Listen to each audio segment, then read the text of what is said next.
ഓം ഹരിശ്രീ ഗണപതേ നമഃ. ഓം സീതാലക്ഷ്മണ ഭരത ശത്രുഘ്ന ഹനുമത് സമേത ശ്രീരാമചന്ദ്രസ്വാമിനേ നമഃ. എല്ലാ സുഹൃതികളായ സജ്ജനങ്ങൾക്കും എൻ്റെ വിനീത നമസ്കാരം. എൻ്റെ ഈ ചാനലിലേക്ക് എല്ലാവർക്കും സുസ്വാഗതം. കൊല്ലവർഷം 1200 ആണ്ട് കർക്കിടക മാസം 5-ാം തീയതിയാണിന്ന്. 2025 ജൂലൈ മാസം 21-ാം തീയതിയും രാമായണ മാസം 5-ാം ദിവസമായ ഇന്ന് നമുക്ക് അയോധ്യാകാന്ഡത്തിലെ കഥയാണ് കേൾക്കാനുള്ളത്. എഴുത്തച്ഛൻ തൻ്റെ ഹൃദയത്തെ തന്നെയാണ് കിളിയായിട്ട് സങ്കല്പിച്ച് നമ്മോട് കഥ പറയാൻ താർമകളായ ലക്ഷ്മി ദേവിയോട് ആവശ്യപ്പെടുന്നത്. കിളിയെക്കൊണ്ട്, ആ ശുഗത്തെ കൊണ്ട് പറയിക്കുന്നത് പോലെയാണ് രാമായണം രചിച്ചിരിക്കുന്നത്. ലക്ഷ്മി ദേവിക്ക് എത്രയും പ്രിയപ്പെട്ടതായ ആ തത്തയെ വിളിച്ച് വരൂ, നിന്റെ ആലസ്യമെല്ലാം അകറ്റി വേഗത്തിൽ തന്നെ ആ ദാമോദരൻ്റെ കഥയാകുന്ന അമൃതം പാനം ചെയ്യാനായി ഇനിയും വളരെ രസകരമായി ചൊല്ലൂ, ആമോദത്തോടെ ചൊല്ലൂ എന്നിങ്ങനെ കിളിയോട് പറയുമ്പോൾ അതിനെന്താ, ഞാൻ ചൊല്ലാമല്ലോ, കേട്ടാൽ എല്ലാവരുടെയും മനസ്സിലുള്ള ആ പങ്കമകന്ന് കാമക്രോധ ലോഭമോഹാദികളാകുന്ന മാലിന്യമകന്ന് പങ്കജനാഥൻ്റെ കഥ കേട്ട് സംസാരസാഗരമാകുന്ന ഈ വാരിധിയിൽ നിന്നും സങ്കടത്തിൽ നിന്ന് നമുക്ക് മുക്തി നേടാം. ഭാർഗവിയാകുന്ന ജാനകിയുടെ ജലനിധിയായ ആ രാഘവൻ ഭാർഗവരാമനായ പരശുരാമൻ്റെ അഹങ്കാരത്തെയെല്ലാം ശമിപ്പിച്ചതിന് ശേഷം തൻ്റെ അമ്മമാരോടും പിതാവായ ദശരഥനോടും പ്രിയ പത്നിയായ സീതാദേവിയോടും സഹോദരന്മാരും അവരുടെ പത്നിമാരോടും മറ്റ് ഭൃത്യന്മാർ, അമാത്യന്മാർ, ചതുരംഗപ്പട ഇവയെല്ലാവരുമായി അയോധ്യാപുരിയിലെത്തിയതാണ് നാം കഴിഞ്ഞ ദിവസത്തെ കഥയിൽ കേട്ടത്. അയോധ്യ നിവാസികളെല്ലാം അവരെ വളരെ ആഘോഷപൂർവ്വം സ്വീകരിക്കുന്നു. അവർ അയോധ്യയിൽ ചെന്ന് സസുഖം വാഴുന്നു. ഈ അയോധ്യാകാന്ഡത്തിലെ കഥ തുടങ്ങുമ്പോൾ കേകയ രാജ്യത്തെ രാജാവായ രാജ്യത്തെ രാജ്ഞിയാണല്ലോ കൈകേയിയുടെ സഹോദരനാണ് യുധാജിത്ത്. അദ്ദേഹം വന്ന് തൻ്റെ മരുമകനായ, അതായത് കൈകേയി പുത്രനായ ഭരതനെ കേകയത്തിലേക്ക് കൊണ്ടുപോകാനായി വിളിക്കുകയാണ്. ആ പായസത്തിൻ്റെ പ്രഭാവത്താൽ ഭരതൻ്റെ കൂടെയാണല്ലോ എപ്പോഴും ശത്രുഘ്നനും ഉണ്ടാവുക. അതുകൊണ്ട് ഭരതനും ശത്രുഘ്നനും കേകയത്തിലേക്ക് തൻ്റെ അമ്മാവനായ യുധാജിത്തിനോടുകൂടി യാത്ര തിരിക്കുന്നതാണ് കഥയുടെ ആരംഭം തന്നെ. 4 പുത്രന്മാരുണ്ടെങ്കിലും സ്വഭാവ ഗുണങ്ങൾ കൊണ്ടും തൻ്റെ പെരുമാറ്റം കൊണ്ടും ശ്രീരാമചന്ദ്രസ്വാമിയായിരുന്നു പിതാവായ ദശരഥനും അമ്മമാർക്കും അതുപോലെ തന്നെ പ്രജകൾക്കും ഏറ്റവും പ്രിയങ്കരനായിരുന്നത്. ഉദ്ധതനായ രാവണനെ വധിക്കാൻ ദേവന്മാരുടെ അപേക്ഷയനുസരിച്ച് മാനുഷ്യ വേഷത്തിൽ വന്ന് പിറന്ന വിഷ്ണു ഭഗവാനാണല്ലോ രാമൻ. ആ വിവരം എല്ലാവർക്കും അറിയാവുന്നതുമാണ്. സാധാരണ ജനങ്ങൾക്കല്ല, ശ്രീരാമൻ്റെ അച്ഛനമ്മമാരായ ദശരഥനും കൗസല്യയ്ക്കും അതുപോലെ തന്നെ കുലഗുരുവായ വസിഷ്ഠ മഹർഷിക്കും. പുരുഷോത്തമനായിരുന്നുവല്ലോ ശ്രീരാമചന്ദ്രസ്വാമി, സുമുഖൻ, പരാക്രമശാലി, 64 കലകളിലും പാരംഗതൻ, അസ്ത്രശസ്ത്രാദി പ്രയോഗത്തിൽ അജയ്യൻ, കർമ്മങ്ങളെല്ലാം പൂർണ്ണമായി ചെയ്യുന്നവൻ, സമചിത്തൻ, സ്ഥിരപ്രജ്ഞൻ, ജിതേന്ദ്രിയൻ, പ്രജാഹിതമനുസരിച്ച് പ്രജകളോട് പെരുമാറുന്നവൻ, അനപേക്ഷൻ, ഒന്നിനോടും ദ്വേഷമില്ലാത്ത മൈത്രിയും കാരുണ്യവും ഉള്ളവൻ, ക്ഷമയിൽ വസുധയ്ക്ക് സമൻ, ബുദ്ധിയിൽ ബൃഹസ്പതിക്ക് തുല്യൻ, വീര്യത്തിൽ ഇന്ദ്രതുല്യൻ, ധനുർവിദ്യയിൽ സ്വന്തം പിതാവിന് സമൻ. ഇങ്ങനെ സർവസദ്ഗുണസമ്പന്നനായ ലോകാഭിരാമനായ ശ്രീരാമനെ യുവരാജാവായി വാഴിക്കാനുള്ള ഏർപ്പാടുകൾ ചെയ്യാൻ ദശരഥ മഹാരാജാവ് മന്ത്രിമാരോട് കൽപ്പിക്കുകയാണ്. അതനുസരിച്ച് കുലഗുരുവായ വസിഷ്ഠനെ വിളിച്ച് എന്തൊക്കെ ഏർപ്പാടുകളാണ് ചെയ്യേണ്ടതെന്ന് അന്വേഷിക്കുകയും അതിനനുസരിച്ച് വേണ്ടതായ കാര്യങ്ങൾ ചെയ്യുകയും ചെയ്യുന്നു. ബ്രഹ്മാദി ദേവന്മാർ ശ്രീരാമചന്ദ്രൻ്റെ ജനനം മുതൽ അയോധ്യയിൽ എന്താണ് നടക്കുന്നത് എന്നറിയാൻ കാത്തിരിക്കുകയാണ്. അതായത് ശ്രീരാമൻ്റെ ഓരോ വളർച്ചയും അവർ നോക്കിയിരിക്കുകയാണ്. ഇവിടെ യുവരാജാവായ രാമനെ വാഴിക്കാനുള്ള ഒരുക്കങ്ങൾ ആരംഭിക്കുന്നു എന്ന് കേട്ടപ്പോൾ തന്നെ ദേവന്മാരെല്ലാവരും പരിഭ്രാന്തരായി. കാരണം എന്തെന്ന് വെച്ചാൽ ശ്രീരാമചന്ദ്രൻ്റെ അവതാരത്തിന് പിന്നിൽ മഹത്തായ ഒരു ഉദ്ദേശമുണ്ട്. അത് നടക്കണമെങ്കിൽ ശ്രീരാമൻ രാജാവായി അയോധ്യ ഭരിച്ചുകൊണ്ടിരുന്നാൽ മതിയോ? അതിനൊരു ഉപായം കണ്ടെത്താനായി ദേവന്മാരെല്ലാവരും തലപുകഞ്ഞ് ആലോചിക്കാൻ തുടങ്ങി. അല്ലെങ്കിൽ തന്നെ ഏതെങ്കിലും ഒരു ഋഷി തപസ് ചെയ്യാൻ തുടങ്ങുമ്പോൾ ദേവേന്ദ്രന് അവിടെ തലവേദന തുടങ്ങും. കാരണം എന്താണെന്ന് വെച്ചാൽ ദേവേന്ദ്രൻ വിചാരിക്കും ഇവർ തപഫലമായി തൻ്റെ പദവി തട്ടിയെടുക്കുമോ എന്ന് പേടിച്ചാണ് ഓരോ നിമിഷവും ഇന്ദ്രൻ ദേവലോകത്ത് കഴിഞ്ഞുകൂടുന്നത്. ഇവിടെ ഇപ്പോൾ യുവരാജാവായി ശ്രീരാമനെ വാഴിച്ചാൽ ശ്രീരാമൻ അയോധ്യയിൽ ഒരു നല്ല രാജാവായിട്ട് പ്രജാഹിതമനുസരിച്ച് അങ്ങനെ രാജ്യം ഭരിച്ച് സുഖിച്ച് വാഴും. രാവണ നിഗ്രഹം സാധ്യമാവുമോ? ഒരിക്കലുമില്ല. അതുകൊണ്ട് അവരെല്ലാവരും എങ്ങനെ ഇത് തടയാമെന്നുള്ള ചിന്തയിലാണ്ടു. ശ്രീരാമൻ തൻ്റെ അവതാരോദ്ദേശം മറന്നുപോയോ? സത്യം ലംഘിക്കുമോ? ഇങ്ങനെയുള്ള ചിന്തകളാൽ ദേവന്മാർ ആകെ പരിഭ്രാന്തി പൂണ്ടിരിക്കുകയാണ്. അവരെല്ലാവരും കൂടി ആലോചിച്ച് നാരദ മഹർഷിയെ ഭൂമിയിലേക്ക് അയക്കാൻ തീരുമാനിച്ചു. അഥവാ ഇനി ശ്രീരാമചന്ദ്രൻ തൻ്റെ അവതാരോദ്ദേശം മറന്നുപോയാൽ അദ്ദേഹത്തെ അത് ഓർമ്മിപ്പിക്കേണ്ട ചുമതലയുമായി നാരദ മഹർഷി ഭൂമിയിലേക്ക് എഴുന്നള്ളുകയാണ്. ഇതേ സമയം ഈ തീരുമാനമറിഞ്ഞ അയോധ്യാനിവാസികൾ ഒന്നടങ്കം വളരെയധികം സന്തോഷത്തിലായിരുന്നു. അവർ ശ്രീരാമനെ ആ യുവരാജാവിൻ്റെ വേഷത്തിൽ കാണാനായി അതിയായി ആഗ്രഹിച്ചു. കുലഗുരുവായ വസിഷ്ഠനെ ശ്രീരാമചന്ദ്രനെ വിവരമറിയിക്കാനായി നിയോഗിക്കുന്നു. അതിൻ പ്രകാരം ശ്രീരാമൻ്റെ അറയിലെത്തിയ വസിഷ്ഠ ഗുരു ശ്രീരാമനോട് ഇപ്രകാരം പറഞ്ഞു: അല്ലയോ ശ്രീപദേ, അങ്ങ് ആരാണെന്നും എന്തിനാണ് വന്നിരിക്കുന്നതെന്നും എനിക്കറിയാം. ദേവകാര്യങ്ങളെല്ലാം അതീവ രഹസ്യമായിട്ടാണെങ്കിലും ഇപ്പോൾ ഞാനൊന്നും മറ്റുള്ളവരോട് വെളിപ്പെടുത്തുന്നില്ല. ദൈവനിയോഗം നടപ്പിലാക്കിയാലും മാനുഷ്യവേഷം ധരിച്ച അവിടുന്ന് ലോകനന്മയ്ക്കായി അവതരിച്ച സാക്ഷാൽ ജഗത് പിതാവാണെന്ന് ഞാൻ അറിയുന്നു.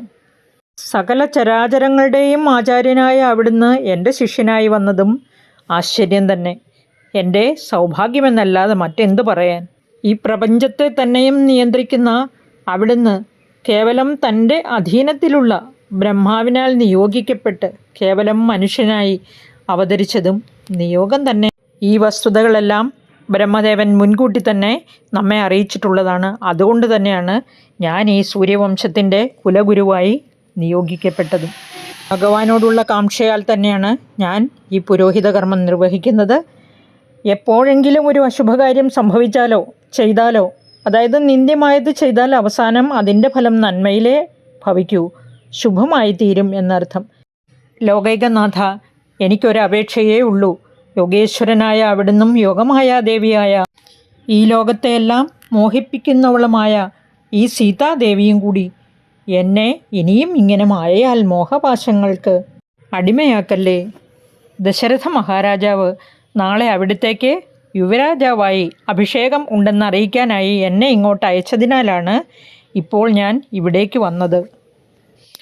അവിടുന്ന് വൈദേഹിയോടുകൂടി ഉപവാസമെടുത്ത് ബ്രഹ്മചര്യം അനുഷ്ഠിച്ച് വെറും നിലത്ത് ശയിക്കണം. ഇനിയും ഏറെ കർമ്മങ്ങൾ അഭിഷേകത്തിനായി ചെയ്തു തീർക്കാനുണ്ട്. പ്രഭാതത്തിൽ അവിടേക്ക് എത്തിച്ചേർന്നാലും.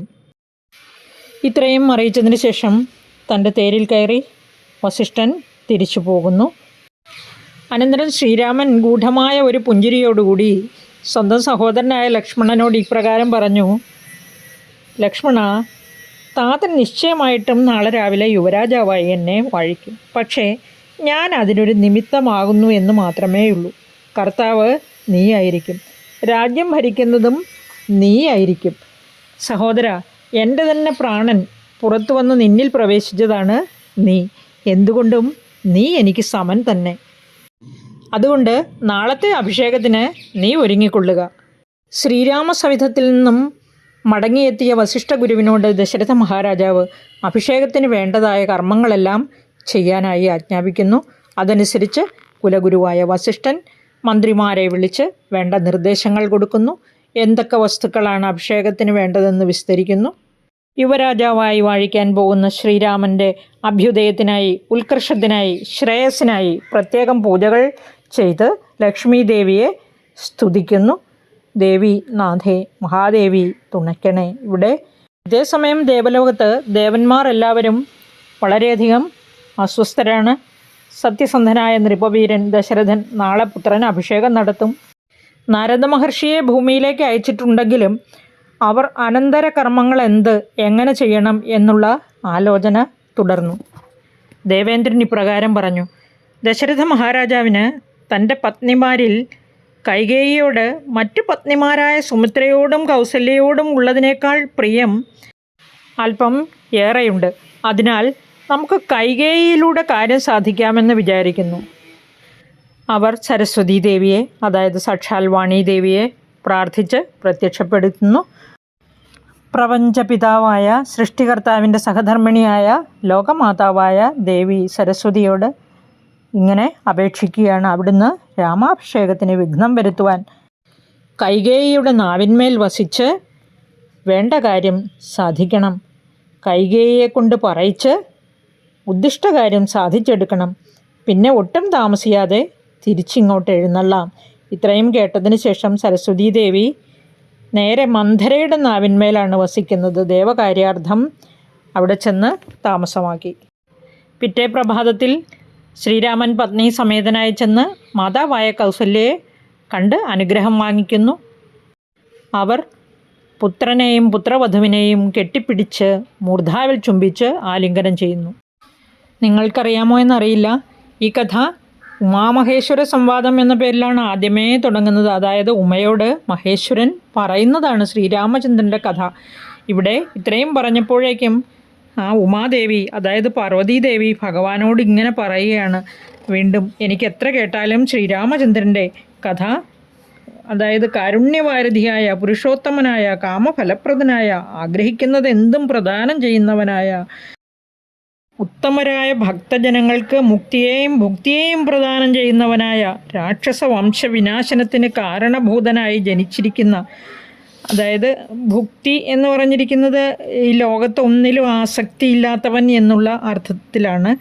ഇഹലോക സൗഖ്യങ്ങളിൽ ആസക്തിയില്ലാത്തവരുടെ ഹൃദയങ്ങളിൽ വസിക്കുന്നവനുമായ ഭക്തന്മാർക്ക് അവ്യക്തനും അനന്തമായ അനാമയനായ ശക്തിയോടുകൂടിയവനും മായാദേവിയോടുകൂടിയവനും ശരണാഗത വത്സലനായവനും അതുപോലെ നക്തഞ്ചരേശ്വരനായ രാക്ഷസരാജാവായ ആ രാവണന് പോലും മുക്തിയെ കൊടുത്തവനുമായ, രാത്രിയും പകലും ജീവിതാവധി വരെ, അതായത് ജീവിതാവസാനം വരെ മുഴുവനും കേൾക്കിലും എനിക്ക് മതിയാകില്ല ശ്രീപരമേശ്വര നാഥ.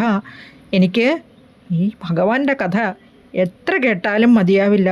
എനിക്ക് മുക്തി ഒന്നും വേണ്ട ഭഗവാനെ, അവിടുത്തെ മുഖത്തു നിന്നും ഈ കഥകൾ കേട്ടിരുന്നാൽ മതി.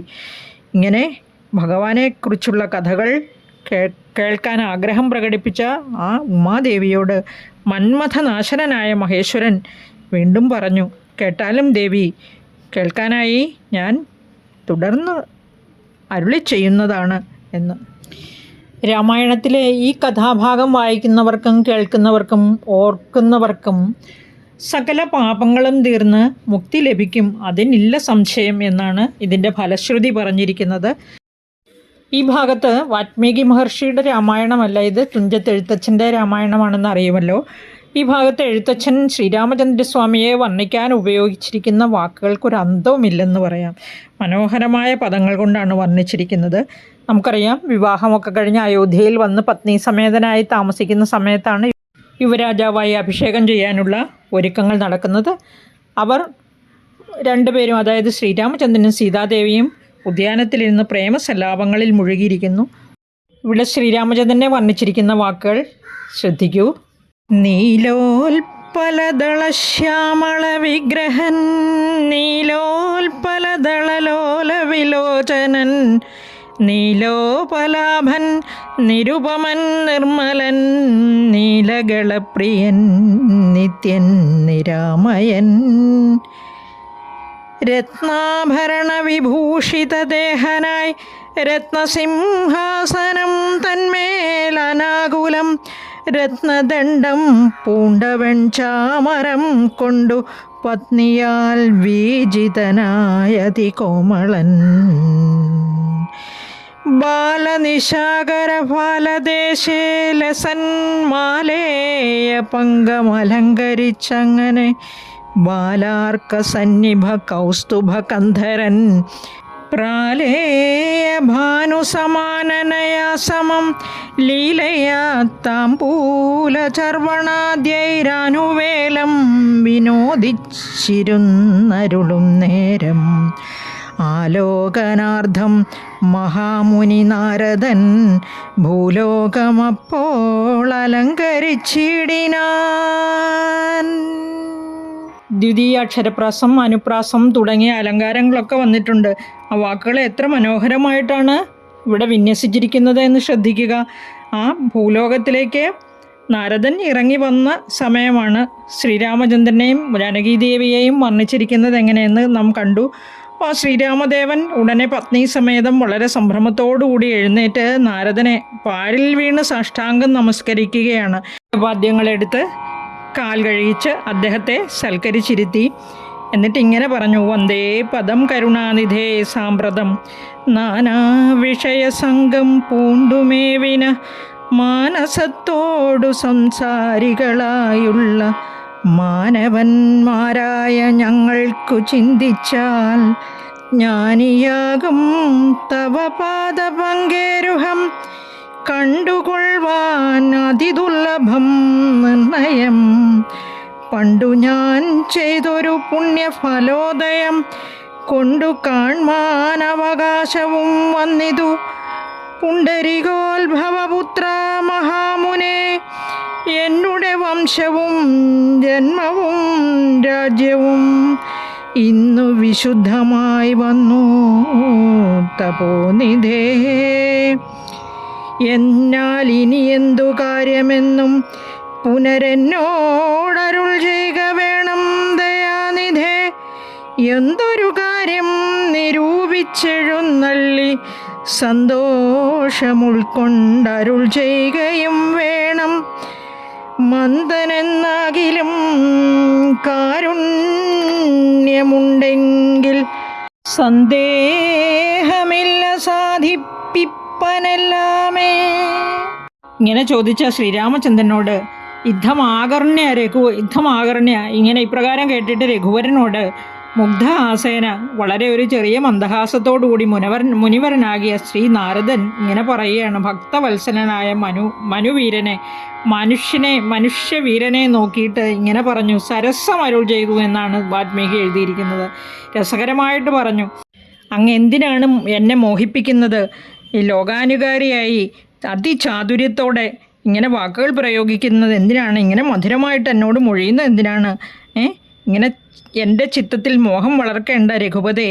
ലൗകികമായുള്ള വാക്കുകളാണെങ്കിലും ലോകോത്തമന്മാർക്ക് അങ്ങനെ പറയേണ്ടത് ആവശ്യമാണല്ലോ.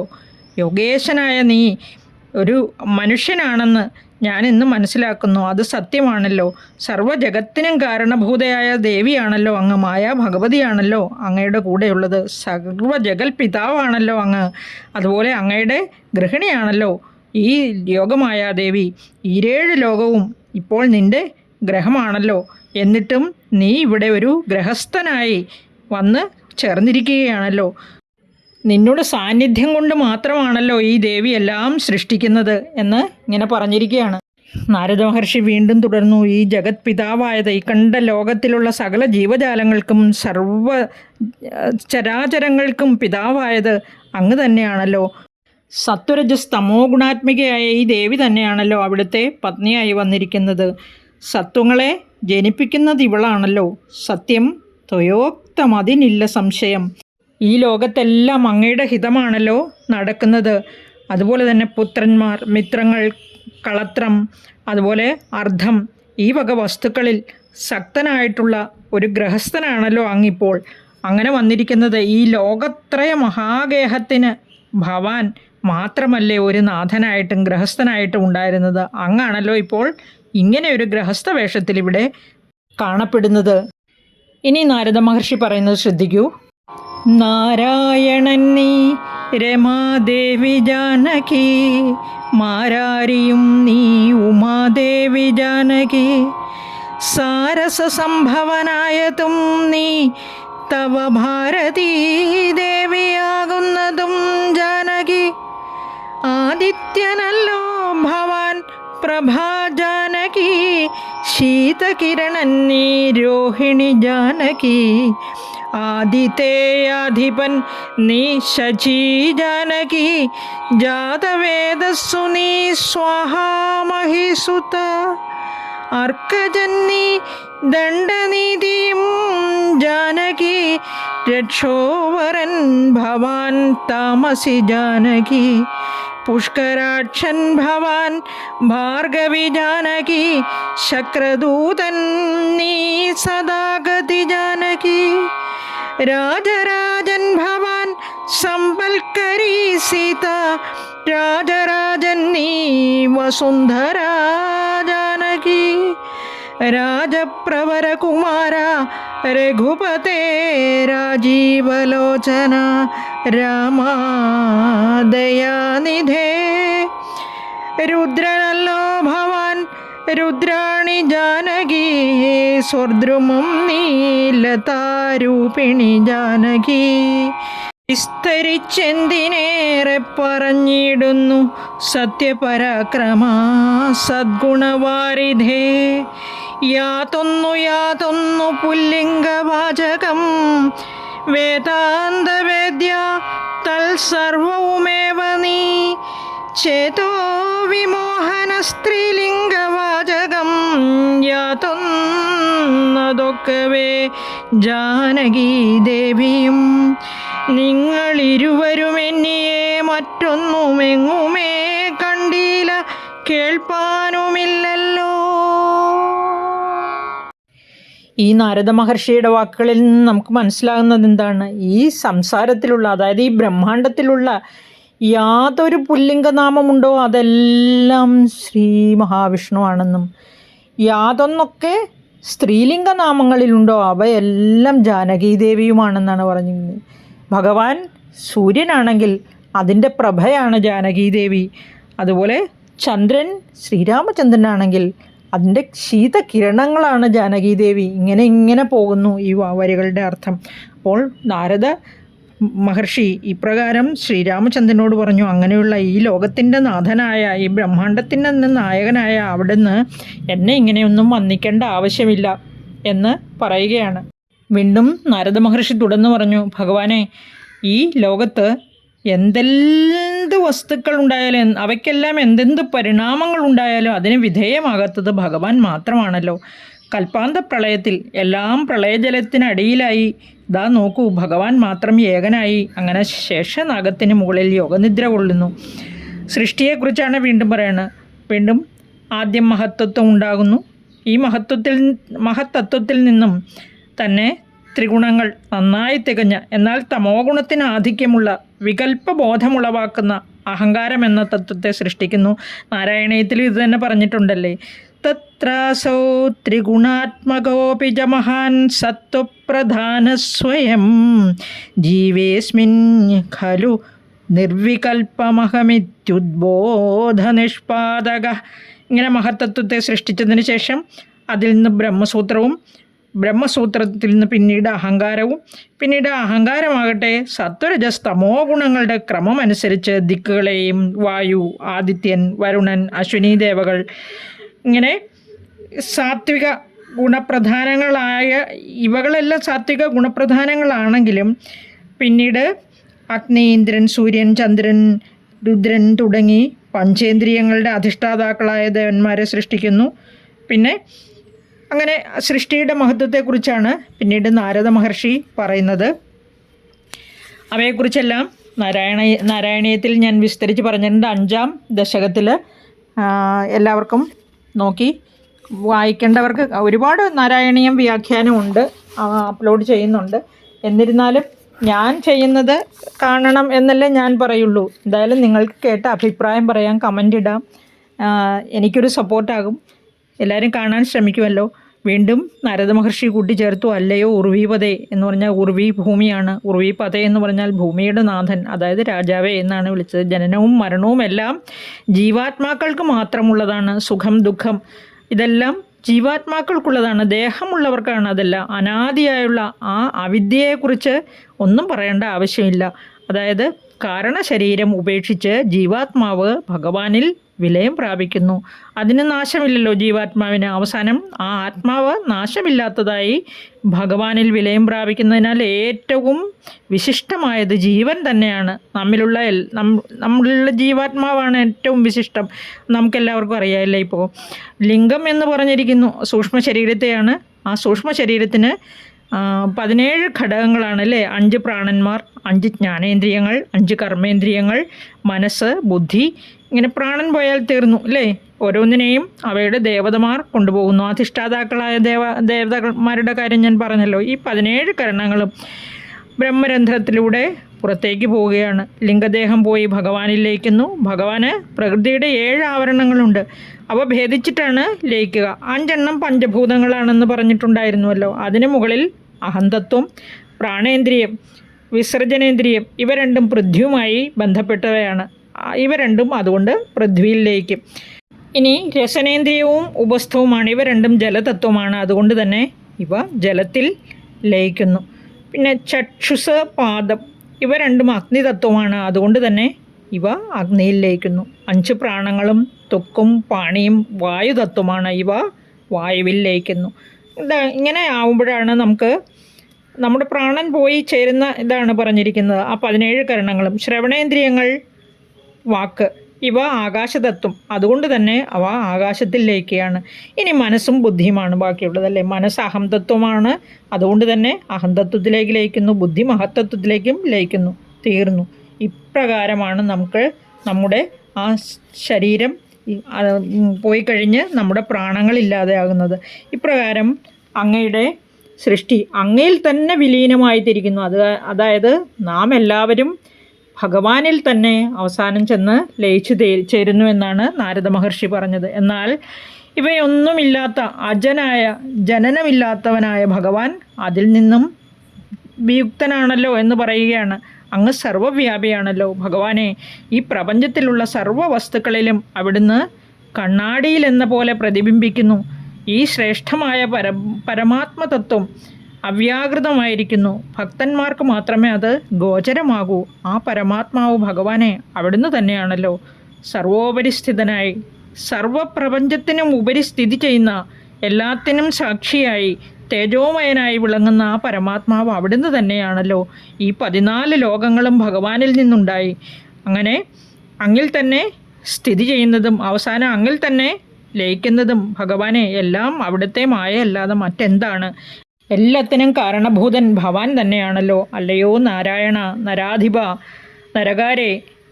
ഈ ലോകത്തെ ഒരു സാധാരണ മനുഷ്യൻ, അതായത് നമ്മുടെ ഓരോരുത്തരുടെയും ഉള്ളിൽ ഉള്ള അജ്ഞാനം കൊണ്ട് നാം പരമാത്മാവിനെ അറിയുന്നില്ല എന്നാണ് ഇവിടെ നാരദ മഹർഷി സൂചിപ്പിക്കുന്നത്. എപ്രകാരമാണോ ഒരു കയർ കണ്ടിട്ട് പാമ്പാണെന്ന് വിചാരിച്ച് ഭയപ്പെടുന്നത്, അതുപോലെയാണ് അജ്ഞാനവും. എപ്പോൾ ഭഗവത് സ്മരണ നമ്മിൽ നിലനിൽക്കുന്നുവോ, പിന്നെ എപ്പോൾ നാം മനസ്സിലാക്കുന്നുവോ ആ പരമാത്മ തത്വത്തെ, അപ്പോൾ നമുക്ക് ഈ മാതിരി വികല്പമോ ഭയമോ ഒന്നും ഉണ്ടാവുകയില്ല. നാം പരമാത്മതത്വം മനസ്സിലാക്കുക.